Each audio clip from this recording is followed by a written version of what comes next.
Daily current news में अभी की खबर है, राज्यपाल उपराज्यपाल की नई नियुक्तियां। सबसे पहले देखते हैं कि इस पूरे टॉपिक पर हम किन बिंदुओं के अंतर्गत चर्चा करेंगे। सबसे पहले जानेंगे कि ये पूरा टॉपिक चर्चा में क्यों है, फिर देखेंगे राज्यपाल की नियुक्ति संवैधानिक प्रावधान के बारे में, राज्यपाल की शक्तियां और भूमिकाओं के बारे में भी जानेंगे, और फिर अंत में आपके लिए एक होगा अभ्यास प्रश्न। आपको बता दें कि आज का हमारा विषय राज्य व्यवस्था से संबंधित है। हाल ही में राष्ट्रपति द्रौपदी मुर्मू ने गोवा और हरियाणा के लिए नए राज्यपाल नियुक्त किए हैं, जबकि लद्दाख के लिए नया उपराज्यपाल नियुक्त किया गया है। जम्मू कश्मीर के पूर्व उप मुख्यमंत्री कविंदर गुप्ता को लद्दाख का उपराज्यपाल नियुक्त किया गया है। पूर्व नागरिक उड्डयन मंत्री पूसापति अशोक गजपति राजू को गोवा का राज्यपाल बनाया गया है। वहीं पश्चिम बंगाल के वरिष्ठ भाजपा नेता आशिम कुमार घोष को हरियाणा का राज्यपाल नियुक्त किया गया है। बता दें कि ये नियुक्तियां राष्ट्रपति के आदेश से उनके कार्यभार ग्रहण करने की तिथि से प्रभावी होंगी। आगे बढ़ने से पहले आपको बता दें, अगर आप भी कर रहे हैं एसएससी की तैयारी, तो जुड़िए दृष्टि आईएएस की एक नई पहल दृष्टि एसएससी से, जहां आपको मिलेंगी free live classes, PYQs, demo classes, exam notifications और स्ट्रेटेजिक वीडियोस। तो अभी सब्सक्राइब करें दृष्टि एसएससी। डिस्क्रिप्शन में दिए गए लिंक पर जाकर चैनल को सब्सक्राइब करें। चलिए अब बढ़ते हैं खबर की तरफ। राज्यपाल की नियुक्ति संवैधानिक प्रावधान के बारे में जानते हैं। राज्यपाल राज्य का कार्यकारी प्रमुख होता है।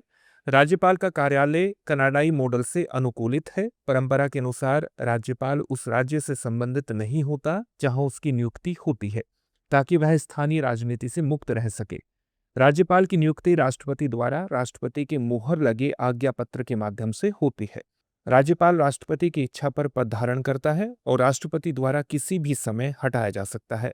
राज्यपाल की नियुक्ति के समय राष्ट्रपति के लिए यह आवश्यक नहीं है, परंतु यह परंपरा रही है कि वे राज्य के मुख्यमंत्री से परामर्श करें, ताकि संवैधानिक संतुलन बना रहे।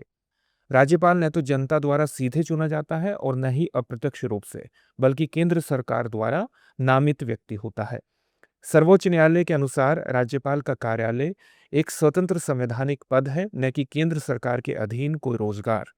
अनुच्छेद 153, प्रत्येक राज्य के लिए एक राज्यपाल होगा और एक व्यक्ति को 2 या अधिक राज्यों का राज्यपाल भी नियुक्त किया जा सकता है। अनुच्छेद 157, 158 के अनुसार राज्यपाल के लिए पात्रता और शर्तें निर्धारित की गई हैं। अनुच्छेद 163 में राज्यपाल को उसकी सहायता के लिए मुख्यमंत्री की अध्यक्षता में मंत्रिपरिषद के गठन की बात कही गई है, सिवाय कुछ विवेकाधिकार स्थितियों के। अनुच्छेद 361 के तहत राज्यपाल को अपने शासकीय कृत्यों के लिए विधिक दायित्व से निजी उन्मुक्ति प्राप्त होती है। आइए अब जानते हैं राज्यपाल की शक्तियां और भूमिका के बारे में।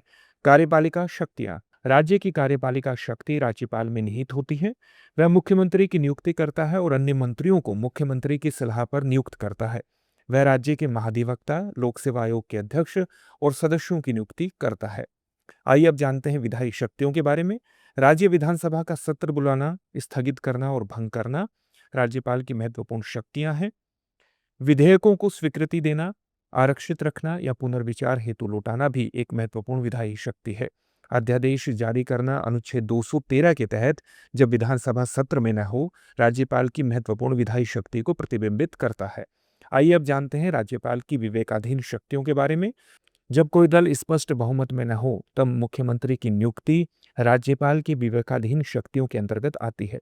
राष्ट्रपति शासन की सिफारिश करना अनुच्छेद 356 के अंतर्गत भी एक महत्वपूर्ण शक्ति है। आरक्षित विधेयकों को राष्ट्रपति के पास भेजना राज्यपाल की एक महत्वपूर्ण विवेकाधीन शक्ति है। आइए अब देखते हैं अभ्यास प्रश्न को। राज्यपाल की नियुक्ति संवैधानिक प्रावधान के संदर्भ में निम्नलिखित कथनों पर विचार कीजिए। पहला कथन है, राज्यपाल राज्य का कार्यकारी प्रमुख होता है। दूसरा कथन है, राज्यपाल राष्ट्रपति की इच्छा पर पद धारण करता है और राष्ट्रपति द्वारा किसी भी समय हटाया जा सकता है। उपरोक्त में से कौन सा या से कथन सही है या है? आपके सामने ऑप्शन है केवल एक, केवल दो, एक और दो दोनों, न तो एक और न ही दो।